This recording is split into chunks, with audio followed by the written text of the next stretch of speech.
All right, good morning everyone, and again, thank you for that introduction. As was stated, my name is Joanna Martin. I'm a PhD student at the Religious Studies Department at Indiana University, Bloomington. I want to say a special thank you to the organizers, who I don't think are in this room, and also to my fellow panelists, who I'm very excited to hear all of your work. As was mentioned, my title has changed about 4 times since putting in for this conference, so forgive it, but the concept is still the same. So today I'll be talking about the racialization of Jewish identity and the subsequent effects on Black Jews in the United States and beyond.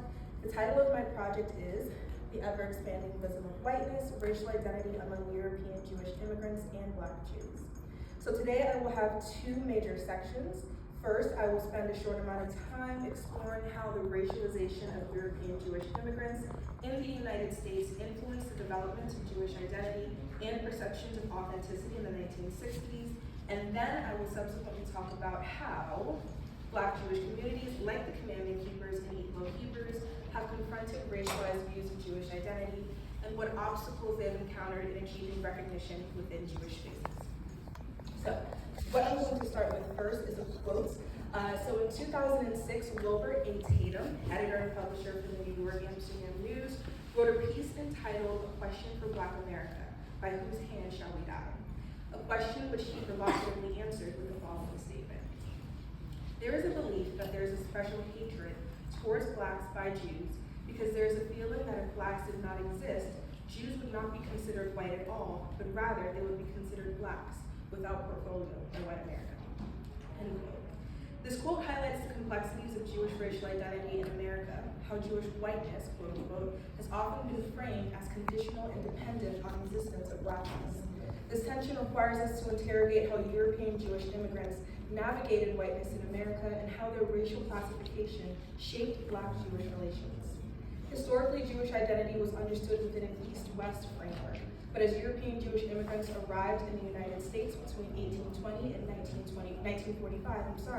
they encountered a rigid Black-white racial binary. Many began to seek paths to whiteness, either intentionally or unintentionally, as assimilation processes that not only shaped their social mobility, but also had lasting implications for Jews of African descent. Policies such as the Naturalization Act of 1790 tied American citizenship and its privileges such as land ownership, trade, and inheritance to whiteness. By the late 19th century, millions of European Jews migrated to the United States, drawn by the promise of the Golden Land. Yet the Naturalization Act's vague definition of whiteness, combined with the Jim Crow's very rigid racial hierarchies, fueled anxieties around racial identity. Whiteness and Blackness are 2 categories that are typically only relegated to one's skin color. And while it's true that skin color does play a factor, it is also important to note that within the Black-white dynamic are housed deep ideological implications. So both Edith Bruder and David Roediger write about some of the positive and negative connotations associated with whiteness and Blackness in the 14th and 15th centuries. Connotations, for example, in which whiteness was representative of beauty, purity, and innocence, while Blackness was representative of the abyss or marred reputations and ultimately sin. Now, although these antiquated terminologies originally had nothing to do with skin color, as I mentioned before, this is the 14th and 15th century, centuries later, specifically in the 1960s, you can once again see Blackness being tied to things like inferiority, poverty, and criminality, while whiteness represented status, affluence, and most importantly, I argue in the Jewish case, safety. For European Jewish immigrants, Jewish identity in America became increasingly entangled with racial hierarchies, while Jews carried historical memories of persecution, aligning them, at least in theory, with other marginalized groups. Their proximity to whiteness in the United States provided opportunities for social mobility, fueling tensions in Black and Jewish relations. And so therefore I argue that within the European Jewish context, whiteness equated to safety, and that was a very large reason why so many European Jews assimilated towards that identity, again, whether intentionally or unintentionally. Now, one article that I found very interesting was by a gentleman named Jacob Morrow Spitzer, The Theoretical Jew versus the Southern Jew. And this article in particular explores how Black Southerners constructed Jewish identity through their own racialized experiences. The theoretical Jew, it symbolized oppression, survival, and liberation, echoing biblical narratives like Exodus, and these are reflected in writings by individuals like W.E.B. Du Bois and Frederick Douglass. Now, on the flip side of this, we see the Southern Jew, and the Southern Jew became associated with whiteness, economic power, and complicity in racial hierarchies. As Jewish immigrants integrated into the Southern society, they gained access to the privileges of whiteness, often distancing themselves from Black communities, again due to that safety element, to secure their own safety and upward mobility. This shift bred resentment as figures like James Baldwin and Malcolm X criticized the ways in which Jews, once seen as allies in oppression, became participants in systems that upheld racial inequality. By 1950, anti-Semitism in the United States had dropped from 64% to 24%, marking what Jonathan Sarna calls a golden age for Jews. However, as the civil rights movement gained momentum in the 1950s and 60s, racial tensions intensified. The emergence of groups like the Commandment Keepers and the Igbo Hebrews further challenged the racialized boundaries of Jewish identity, forcing a re-examination of Jewishness beyond color. So I'm first going to start talking about the Commandment Keepers. And I have several photos here, so I'm going to take a break at one point and kind of explain what the different photos are. But just for a little bit of context, the Commandment Keepers Ethiopian Hebrew congregation, it was founded in 1919 in Harlem, New York by Rabbi Wentworth Arthur Matthew. And the Commandment Keepers was a prominent Black Jewish community that emerged from the broader Black Hebrew Israelite movement. Now, I feel like it is very important to note that unlike others in the Black Hebrew Israelite movement that seek to have a very exclusive view of Jewish identity, the Commandment Keepers maintained a very inclusive view of Jewish identity, recognizing Jews of all races as descendants of the biblical patriarchs Abraham, Isaac, and Jacob. Now, in the 1960s, the Commandment Keepers found themselves at a crossroads of racial and religious identity, and their experiences revealed how Jewish identity in America had now become deeply entangled with racial constructs. The Commandment Keepers, deeply invested in the belief that they were descendants of the biblical patriarchs, embraced their Jewish identity with conviction.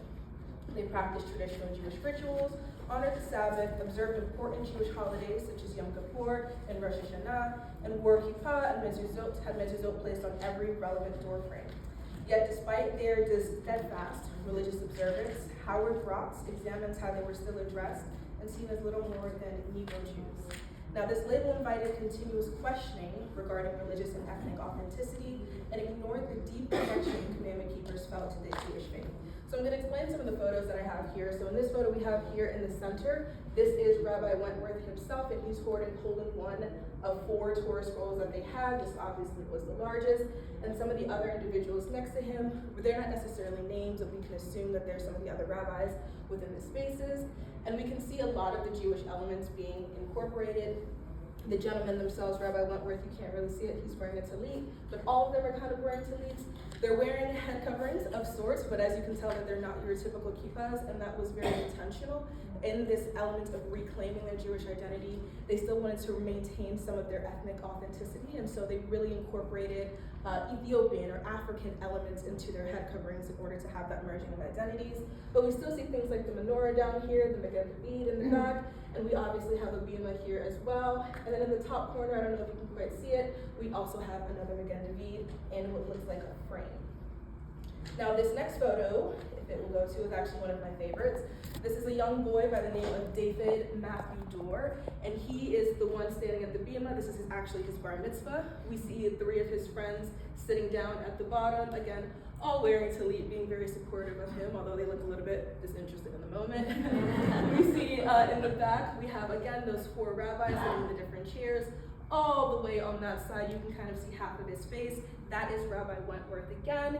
And we see these Torah scrolls in their appropriate coverings. In the back, we only see 3 pictured. We know that there's 4. Again, we have that menorah at the front, the Magen David in the front as well. So we see a little bit an incorporation of a lot of rabbinic Jewish elements that they probably would have originally had and were largely influenced by the Jewish communities in this space. And then the last photo, 2 photos that I have, are very interesting in my opinion. All right, so we have this one here, which is actually a current photo of the Harlem Commandment Keepers Congregation building in Harlem, New York. It is still standing. This was their headquarters. They have currently disassembled themselves. And we again see a lot of those imageries, a lot of that rabbinic imagery. But the interesting photo that we have over here on the far left-hand side, there's 2 gentlemen in the back who I've drawn red circles around their faces. And the reason I've drawn red circles around their faces is because those were 2 Ashkenazi Jews who attended regularly the Commandment Keepers congregation. They were very involved in what the commandment keepers were doing. They were very supportive, and they were not the only ones. They're just the only ones pictured right now. But they were not the only ones. There was a lot of collaboration going on with the larger Jewish community and the commandment keepers themselves. So these are some of the photos that I thought were just very interesting. Now, back to the commandment keepers. The commandment keepers did not seek to define themselves in opposition to European Jews, nor did they question their own religious authenticity. Instead, they asserted that their own religious identity, their Jewishness, was rooted in faith, practice, and shared history. And they also asserted that it was legitimate as any other Jew. However, their presence was not always welcomed, and the commandment keepers faced a lot of opposition and accusations of disingenuousness, thereby reducing their Jewish identity to an act of appropriation rather than a legitimate expression of faith. Now, in 1967 and in 1966, there were two public petitions that surfaced. One was in May, as we can see, of 1966. The bottom one was in April, almost a year later, of 1967. And these surfaced regarding the adoption of several biracial infants who had Black fathers and European Jewish mothers. Now, local rabbis insisted that these infants, who were considered halakhically Jewish, be adopted into Jewish homes. However, many European American Jewish families hesitated to adopt these babies, citing the challenges of raising half-Negro children. And they were seen in the excerpts behind me here. Now, in the top publication entitled "The Children That Nobody Wants," Dr. Ira Eisenstein, a Jewish leader, made a comment in the May 1966 editorial of the Reconstructionists, and he said, "Of more immediate concern is the reluctance of Jewish families to take in children of half-Negro blood. Jews who boast of their involvement in the civil rights movement are not conspicuous among those preparing for an opportunity to adopt these children. We do not sit in judgment upon these Jews, but on the other hand, liberals should be careful when they contemptuously dismiss the question so often asked, would you want your daughter to marry a Negro?" In an ironic turn of events, the local European Jewish synagogues, who had previously dismissed the commandment keepers as a cult, begged them to adopt the children, so that they had an opportunity to be raised in Jewish households. Odd. So, although the commandment keepers were more than willing to take in these children, they were unfortunately facing severe economic hardships, citing that they themselves were, like you can see it here, we are the poorest of poor Jews. That's what Rabbi Wentworth said. And so they were unable to complete the task. Now, ultimately, the commandment keepers' struggle was more than just about religious authenticity. It was about identity, belonging, and recognition. Their unwavering commitment to their faith, despite the racial exclusion, that they faced, was a testament to their resilience. They challenged the racialized understanding of Jewishness, pushing for recognition as full participants in Jewish tradition, regardless of their Blackness. The emotional toll of this exclusion was undeniable, but the commandment keepers' commitment to their faith and identity remained resolute, even in the face of persistent marginalization. However, the struggles of the commandment keepers were not isolated, but part of a broader pattern of racial exclusion within global Jewish communities. Similar tensions can be seen among the Igbo Hebrews of Nigeria, whose Jewish identity has been continually questioned and marginalized despite their deep historical and religious commitments. So the Igbo Hebrews or most commonly known as the Igbo Jews or Nigerian Jews, are one of the largest and most recognized Black Jewish communities in the world.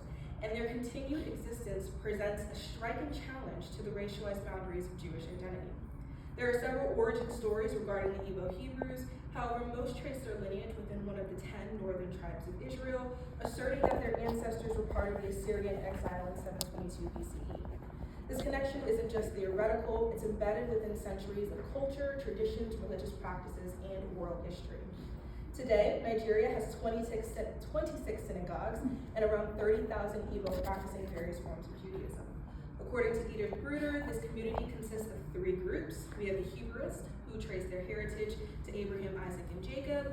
Next, we have the general congregation, who are in this moment attempting to seek recognition from Israel and the wider Jewish world. And then last but not least, we have the Sabbatarians, who follow Judaism while reading elements of the New Testament. Though often compared to the Black Hebrew Israelites and the commandment keepers due to their name, Hebrews, and pigmentation, Igbo Hebrews differ significantly in beliefs and practices. They maintain an extensive oral and written history affirming their Jewish or Hebrew identity, and many are recognized by Sephardic and Ashkenazi communities who describe their religious practices as akin to their own. Dr. Remy Alona, who I have pictured here, is a lawyer, author, and leading scholar to the Igbo Hebrews, and he speaks to the struggles of recognition within the larger global Jewish community. I was very interested in him as a representative of the Igbo community, and in an interview I held with him in November of 2024, he stated that the term Igbo Hebrews versus Igbo Jews was intentional. It emphasizes there being the Igbo Hebrews, connection to the spiritual and ancestral ties of the ancient Israelites. In an attempt to discard, or in discarding the term Jew, which often carries the baggage of mainstream Eurocentric Jewish identity and a misunderstanding of the biblical Israelites. Dr. Alona also rejects the mainstream identification of the Igbo Jews as one of the quote-unquote lost tribes of Israel, stating that one is only considered as lost because of the perception that Judaism has its roots in Europe. And the term does not consider the tribal and ethnic history that was retained by the Igbo people in the wake of colonialism, enslavement, and in other forms of oppression. According to Dr. Alona, aside from the Obadiah Alliance, no major Jewish group has fully accepted the Igbo Hebrews. Dr. Alona attributes this skepticism to the racialized view of Jewishness that dominates the larger Jewish community. He argues that the Igbo Hebrews' connection to the Israelites should not be measured by physical appearance, but by cultural and spiritual continuity. When asked why he believes the Igbos remain widely unknown within mainstream Jewish conversations, he states, "The Jews don't have this information about the Igbos because they have been more influenced by racism. But racism is not a lens through which the Igbos see anybody. If you are not white, you are not related to the Jews, but the Igbos don't see it that way." Dr. Alona argues that the Igbo Hebrews' connection to Judaism is rooted in cultural and spiritual inheritance rather than Western racial constructs. Their commitment to maintaining their identity challenges narrow race-based definitions of Jewishness, and this struggle for recognition underscores broader tensions between race and religion within Jewish identity, particularly for those outside the broadly conceived narratives of Jewishness. The racialization of Jewishness in the United States has created a divide within the Jewish community, with Jewishness becoming synonymous with whiteness in a lot of circles. This has excluded a significant portion of the Jewish and Hebrew community, setting narrow standards for what constitutes authentic Jewishness. This research is crucial for expanding our understanding of the diversity within Jewish communities and challenging prevailing narratives in both Jewish and Africana studies. Much of the existing scholarship today focuses on authenticity, attempting to validate or invalidate Black and African claims to Jewishness, but it fails to address the racial reinforcement of a singular quote-unquote white Jewish identity. The presence of communities like the Commandment Keepers and the Igbo Hebrews disrupt what is seen as a neat binary between Blackness and Jewishness. Scholars like Jonathan Schwartz have noted that Black Jews complicate historical narratives that separate Black and Jewish identities, revealing the long-standing intersections between these groups. While scholars like Malcolm X and James Baldwin have critiqued Jewishness as a quote-unquote white man's religion, such views misrepresent African Jews, Hebrews, and Israelites whose traditions trace back centuries. Despite progress and discussions about Blackness and Jewishness, debates about authenticity, conversion, and genetic science continue to dominate the rhetoric. By beginning to dismantle racial hierarchies, we open the door to a future where the question of who is a Jew is considered or answered not by race, but by a shared history, faith, and a collective commitment to overcoming oppression. As opposed to here in Hebrew, which I'm not going to read because my Hebrew is terrible, it says, "We are all Hebrews," and that is the sentiment that I impress upon you today. Thank you.